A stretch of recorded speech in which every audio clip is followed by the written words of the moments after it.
What's going on, guys? I thought I would go over some of the top formations that pro players are using. One of the benefits are this year is that there's so many different formations that pros are using. It's not like last year before or the year before it was just a 4-3-2-1, or like last year the 4-2-1-3. There's quite a range of formation. This is the ones that the pros are using right now.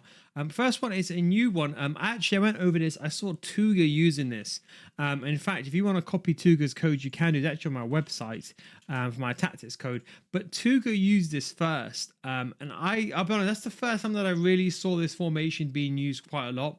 But the 4-5-1 is like one of the best formations. It's played with someone like this, deep line playmaker defend. But a lot of the top tier players are using, for example, maybe a centre mid that goes forward. I think there's a few. I think Stingray also uses. I think in the midfield he uses Roberto there, and he uses the middle player to go forward as well. If you want to see Tugas, actually, I might as well show you this now. Actually, you can see Tugas, and you can just that's all the links to the tactics. You want to copy those. Tuga's 4-5-1 is there, and I also have my 4-4-1 as well. Check that video out, or check the code out, should I say? The video, see if you want to check it. But that code is for the 4-5-1. The benefit of the 4-5-1 over the 4-4-1-4-1 over the 4-5-1. So that code there, the last one, is the 4-1-4-1. The reason why is people struggle without CDMs. So I think if you want to give the 4-5-1 a go, but you're used to CDMs, then definitely give the 4-1-4-1 go. They're basically identical. You can copy the exact roles I want to show you in a second. You can copy them exactly, but you can use both variations of it. Don't forget, it's not the 4-5-1 with the two cams. Not that one, it's this one over here. What you want to do is inside forward for both the left mid and right mid for both this and a 4-1-4-1. Advanced forward for the striker. For the center mid, I don't mind having them all on box to box, but I think it's probably best that I release it. Ignore Griffo there. Just practicing some free kicks, but go something like this. Then you, if you want to, you can always put one of your box to boxes like that, and that would be basically the way to go. So this is like some variation of what the pro players are using. It depends. Some pro players are using, for example, two of the center mids, one of each of them on a box to box. Some are using a playmaker, one is using on box to box.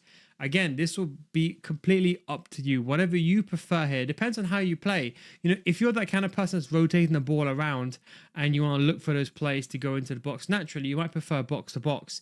But if you like them to be a bit more advanced forward, you might prefer playmaker if you're doing those through balls in behind. This is the code if you want to copy it. Realistically, you can't really copy a code for this because you're making an adjustment. By the way, it's always faster to copy the tactic itself than the code. I don't understand people want to copy codes. It's always faster to copy the tactic itself anyway. They do use balance and they use counter. I would recommend counter attack. The reason why is a lot of them, they use a lot of L1 triggers, player locks, creative runs. If you're not doing that, you're not going to get the same movement they get. So I would highly recommend using counter. The defensive approach, I'm personally on all my formations, I'm going with 60. You can go to high if you want to, but I'll definitely recommend playing this on 60. One of the key benefits is that when you're in a defensive shape, you have a midfield three. So when you go into the game, you can see the gameplay footage uploaded of this video already. You can check that video out on the Tugas review. But the three center mids, they sit together in a tight-knit circle, or tight-knit line, should I say, and you have a full bank of five. So defensively, it's really good. Attacking-wise, it's not a counter-attack formation. It's a slow, progressive formation. If you're more like a pragmatic player that plays quite slowly, you look at a situation and you kind of adapt to how your opponent's playing, you think quite carefully, you play a bit slow, this is probably the best formation for you to use. So I would say definitely it's a good formation. A lot of the pros are using it right now, but you have to be quite diligent with this formation and be a bit slow. Then we're going to go over to the 4-4-2. Now, the 4-4-2 flat is honestly my favorite. Like every single year, it's my favorite formation. I think most pros are playing two advanced forwards. However, I'd probably recommend one on poacher and a one on fast advanced forward.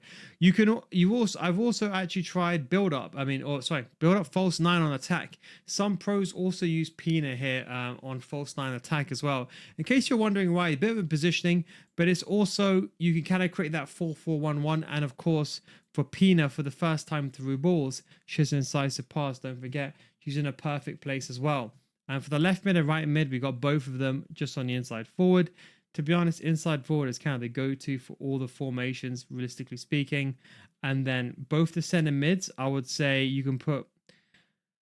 I think if I was to give this out, I'd probably say use one on playmaker or box to box, and then fullbacks put them on defend. I wouldn't really recommend bringing your fullbacks going forward. I think the easiest way of conceding this year is counter attacks. And in fact, for all the tactics, I think I would use 60 depth, and I would recommend build up for all of them. So these will stay the same and constant throughout them all. You can always change it to balance if you really want to, but this is what a lot of the pro players are using.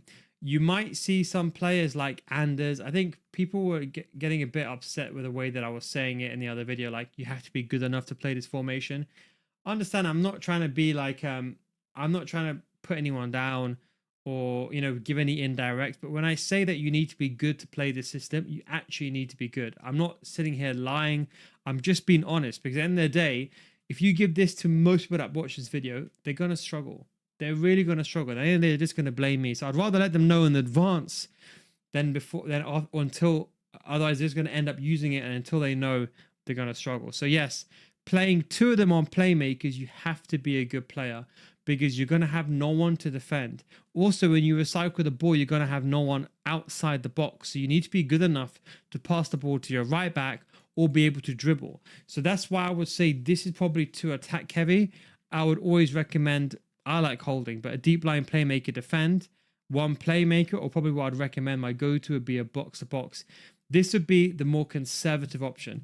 You can go with either false 9 or you can go with advanced forward. A lot of people are playing a false 9, a lot of the pros, they're also playing false advanced forward as well for most of them. I prefer, personally speaking, one advanced forward, one poacher. If you have no idea what advanced forward does or poacher, just leave both of them there, because at least you get two different types of movement. Let's say you're new to the game. But typically speaking, depending on how you want to play, if you're doing your first time shots, whatever you're doing, advanced forward may be more preferable.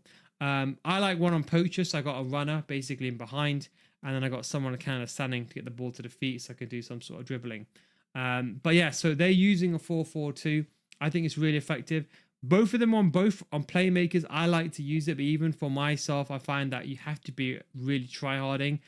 But the benefit of this is you have 6 players inside the box. So when you get the ball down the wing, and let's say you rotate the ball back inside, the benefit is with all these players on playmaker is you have 6 players inside the box. So you'll eventually find some sort of opening. I would say, if not, I think 70-80% of pro players have some sort of 4-4-2 in their system. It's almost identical to the 4-4-1-1. The only difference is that you have that cam instead. Now, if, again, you're just going to copy the exact same ones here, people think, oh, there's going to be some grand difference. No.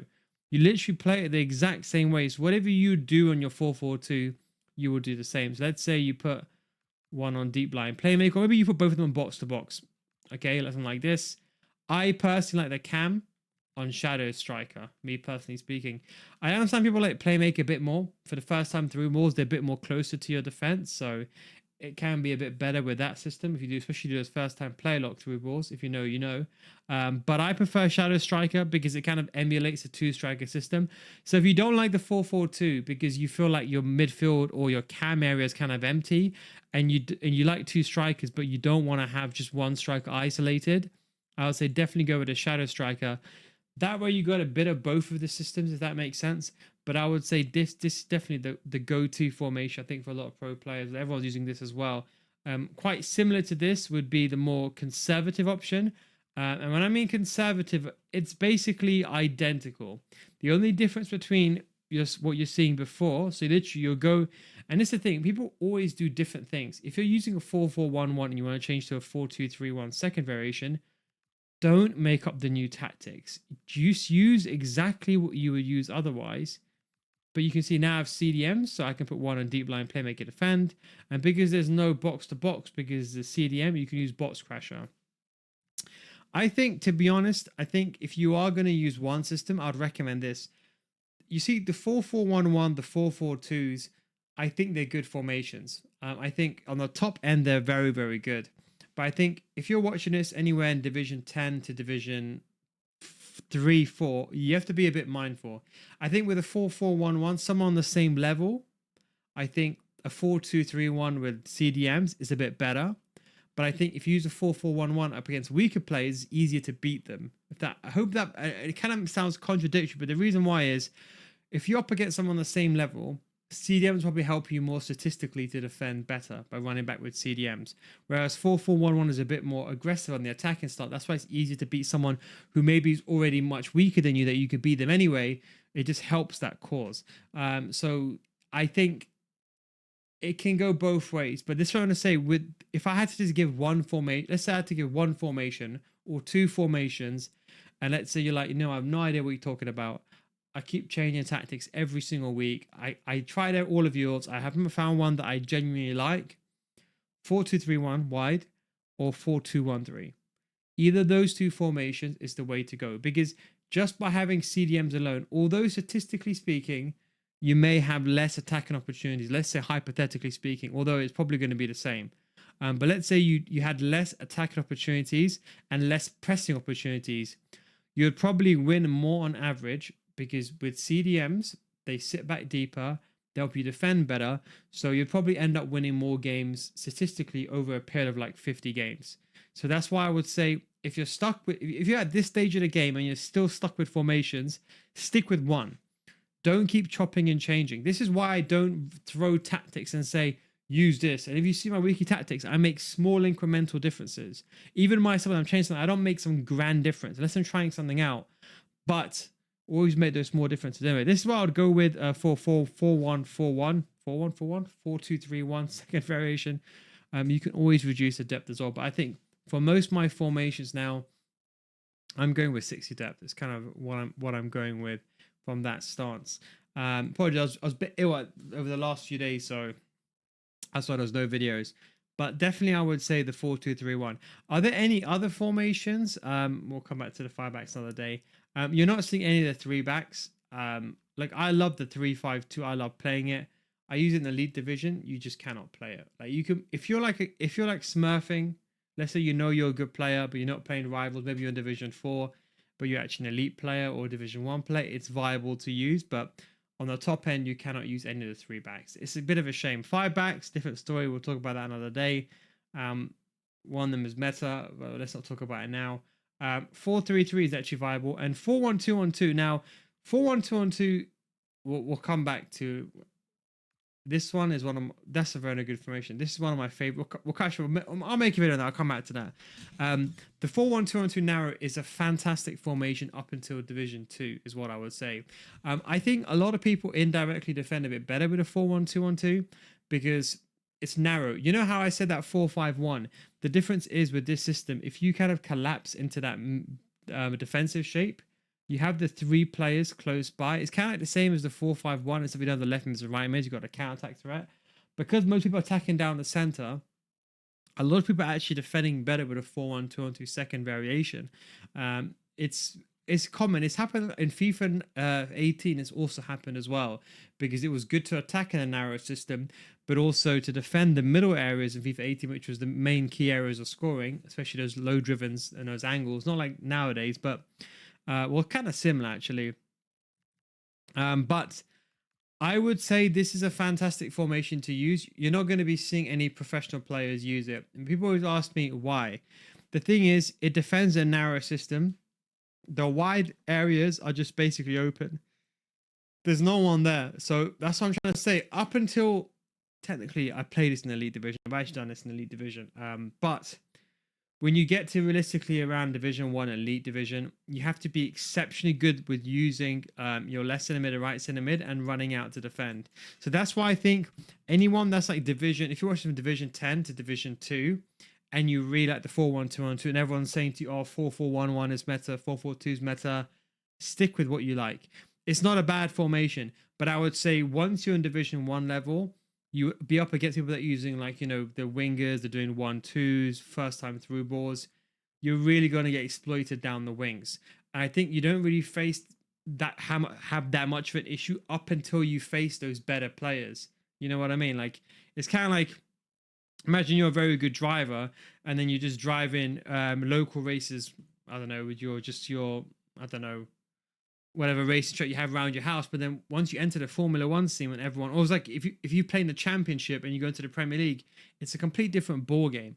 So I think once you verse against better players, so you may struggle. So I would say it's still a very good formation. Don't think, oh, it's a bad formation. It's still very good, but I would say you're not going to be seeing it realistically on a pro scene.